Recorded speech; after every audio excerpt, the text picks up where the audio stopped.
The moon was a ghost when the call came in.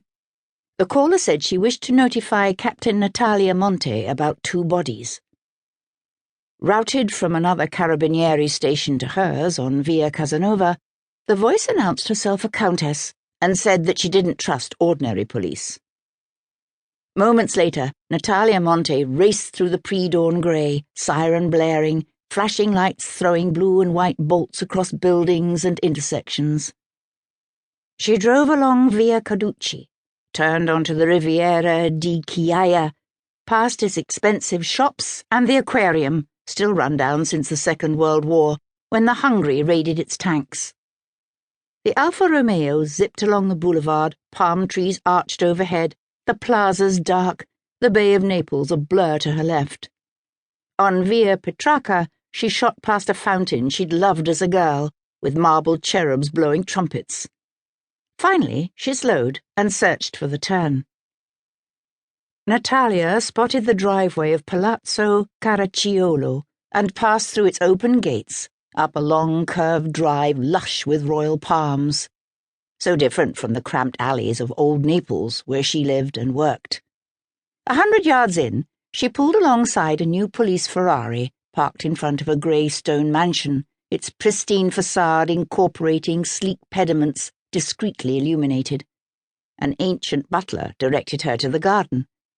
Natalia followed a stone path around the side of the building and flashed her identification at the Carabiniere guarding the scene.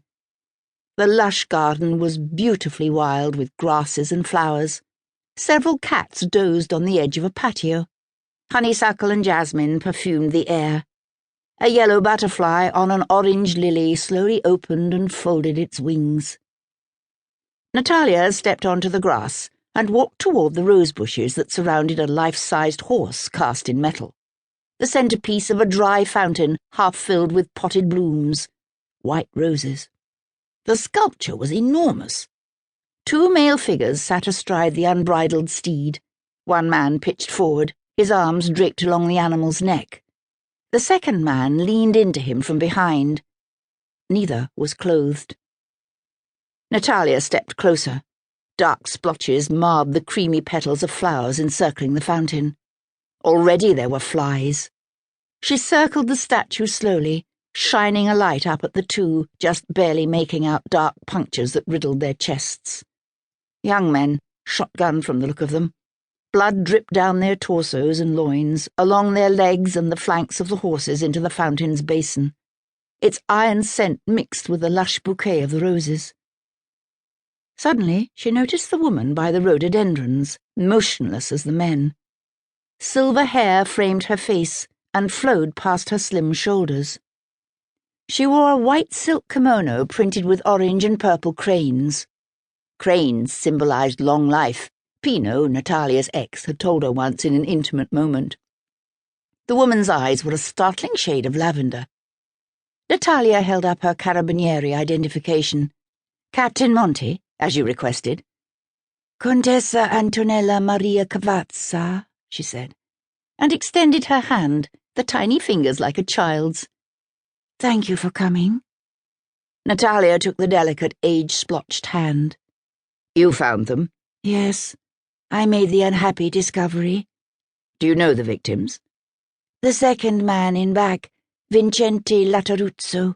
He's a senior curator at the Museo Archeologico." "When did you find them?" "Just before 7. I'm an early riser. Unless it's raining, I take my coffee here in the garden." "Did you see or hear anything during the night or early this morning?" "Here? No. My bedroom is in the wing over there." Antonella Cavazza pointed to the far end of the building. "When I have trouble sleeping, which is often these days, I wander the house.